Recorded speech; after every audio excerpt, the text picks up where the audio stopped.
What's up, LEGO builders? Welcome back to Coconut Brick Studios for another week of building Utapau. Before I jump into this week's update, I want to give you guys some unfortunate news. I'm going to have to delay the Utapau finale by 1 week. Initially, I was planning on this being the final update and then next week was going to be the finale.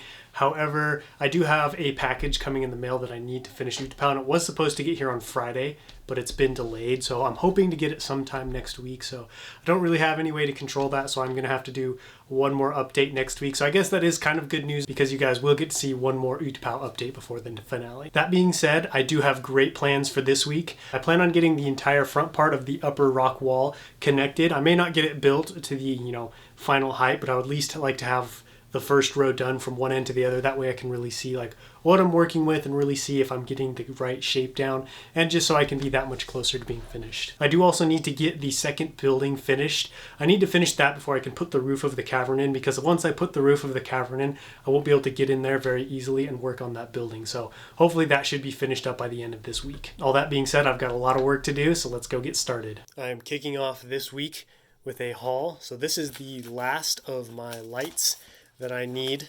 I picked these up from Light My Bricks, a great website. I highly recommend buying from them.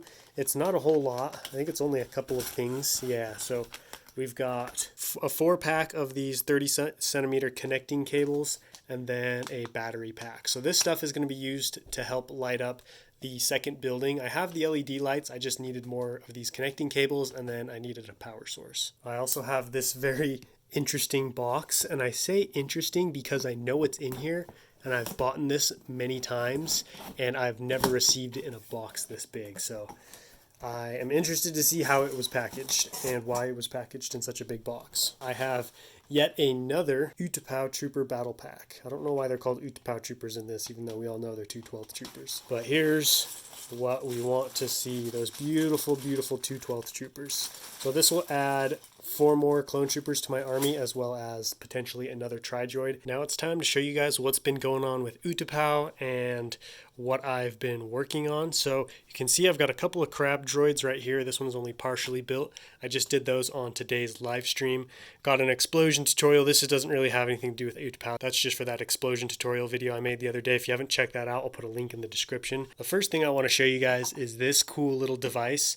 So I'm not really sure what these are, but you see them sprinkled throughout Utapau fairly often. I'll kind of flash some pictures on the screen to show you what I was trying to build. I'm not sure what they are, but I do really like the way they look with that trans blue and light bluish gray. I'm going to have one right here on the upper rockwork, and then I think I'm going to have the second one in the inner cavern, kind of like right there, like that. So I'm going to need to remove this little pillar thingy so I can get that in there, but I'm really happy with how the design turned out. I did take a little bit of inspiration from a Utapau mock I found on the internet. Theirs looked pretty cool. I didn't do the exact same thing, but I definitely looked to theirs for a little bit of guidance. Coming over here, I got all 3 of these structures to the same height, so now I can start building over here. I used the last of my dark tan 2x4 brick to kind of create a bridge right here, just because this is the toughest part to build, because right here you're just building on brick, and then right here, you're just building on this pillar.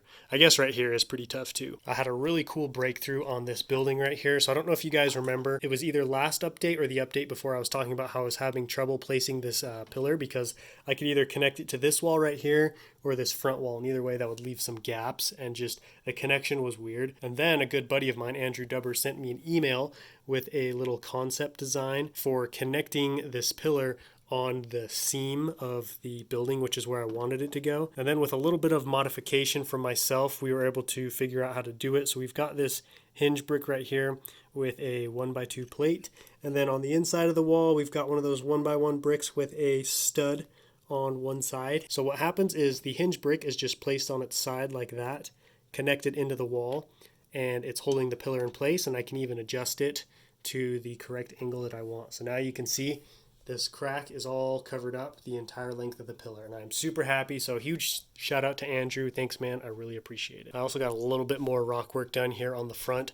What I'm waiting for right now are 2 large packages that are going to have a ton of dark tan 2x4 and then more pieces for the build, and just really pieces in general that I'm going to need for the mock. So that's it for now, but when I've got more to show you guys, I'll check back in with another update. All right, I'm checking back in with another update. So I got most of this building done right here in the back. I got all the windows in. I replaced this pattern right here, I took it out to build the back one, and I didn't have enough pieces to finish that one. So that's all in. I've got the pillars all in, the top's all finished. You can see I just completed this little design thing. I don't really know what to call that, but I did it in each of the four corners. I just felt like that would kind of spice up the building a little bit and give it some more life. I also finished this side over here. Not really sure how I like how this area turned out. However, I'm running out of time, and this building is going to be kind of, in the background, so I'm not too concerned with how it looks. Moving along over here to the back, I'm going to show you guys how I connected these two pieces. So the reason I have these light bluish gray tiles on the top is to give the building a little bit more height. I was afraid that if I didn't have these on the top, after I put this roof on, you would still be able to see inside the building, like if you're looking from the front of the mock. But I think with this added tile, you can see it's very close to hitting the top of the roof. So I'm hoping that'll be a small enough gap that it won't really be noticeable, because the top of that building is just going to be left open. I used a large wedge plate and a smaller wedge plate right here to kind of create this little angle. It's not too much of a seamless gap, but I don't care at this point, especially because that's going to be mostly hidden by the roof. So here's something I did not plan on happening. These walls are so heavy that they couldn't support themselves. They would just tip over because I wanted to have them at an angle. So I actually had to connect a cable from this front wall to the back building to hold this one up. Same with this back wall right here. I had to use a LEGO chain in order to keep it held up. I don't think this will cause any problems, just because once the roof is on, you won't be able to see that. Luckily, that front one was light enough that I didn't need to use anything to hold it up. But I thought that was kind of funny that I didn't even think that would happen, which kind of makes sense because this front wall is pretty heavy. So to have it on an angle like that without anything holding it up makes sense that it would want to tip over. I did get some more work right here on this side part, continuing to build up the wall. And then I got a little bit more of this pillar done, putting in some inverted slopes right here to kind of get that sloped gradual connection up to the roof of the cavern. This is what I'm going to be doing on today's live stream, is completing this front part right here. I've laid out a bit of a framework you guys can see of how I'm going to loosely connect this area over to here. It may change a little bit, so when I check back in, I'll kind of show you guys what the finished product looks like. Down over here, I got some more crates done. So this is my custom crate design. It's nothing too fancy, but it gets the job done. I think they look pretty much like crates. I've got these longer ones and these smaller square ones. I did add some other colors in there besides the dark bluish gray. We got this cool dark red and then a light bluish gray container. I am going to be using some of LEGO's official containers too, just because I think some of them look all right. I just wanted to have some of my custom ones intermixed as well. I did also build this fuel tank. This is going to be on the back of like a little fuel cart or something. I haven't built that yet, and I have parts to make a second one. I also have some little canisters down here. I'm not really sure what these are going to hold. I just thought they would look cool. And I feel like stuff like this, like storage containers, like propane containers, are very reminiscent of like a landing area or some kind of like landing platform. So you're going to see this stuff sprinkled throughout this front area and maybe even a little bit in the back. I got the rest of the frame down here plated off, and it looks really good. I love this solid black. It looks so cool. Like, it just looks like this giant beautiful mock has just like been placed on this black platform. So I'm very happy with how that turned out. Let me know down in the comments what you guys think of the black tile. It seemed like most of you guys liked it though. I am checking in with one last update for the week.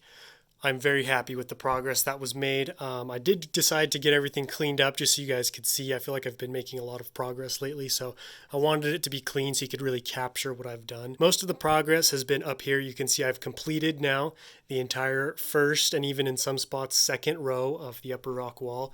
So from one end to the other, it's completed, and I can't believe how much of a difference that makes with the feel of the mock, just seeing, just that ridge of what's going to be a tall wall of rock work. And I think it's going to make the mock look so much cooler than if I just left the top open or even just put a roof on it. There's my custom crab droid that I was working on down there. I did also get the pipes finished over here, so they're cut to the right length and secured in those little holders. This part right here was a lot tougher than that side because this side was such a gradual slope back down to this middle area. This side right here, you can see from the bottom rock work, it's a very short incline, but it's very steep. You can see there's a large decline right there and another one right there. So I kind of had to mirror the same thing over here on this side.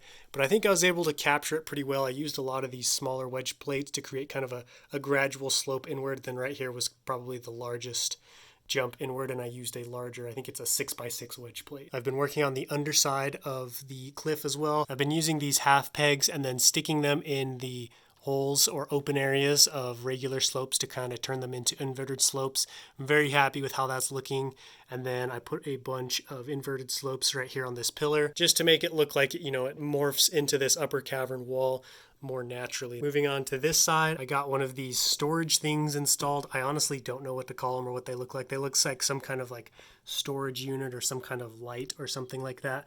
There's a lot of them on Utapau, so I'm going to include two. I like how this one is horizontal. I just think it adds a little bit extra detail to this rock wall right here and covers up a lot of that flat space that I had. On this back side, I've been putting more slopes in upside down like this.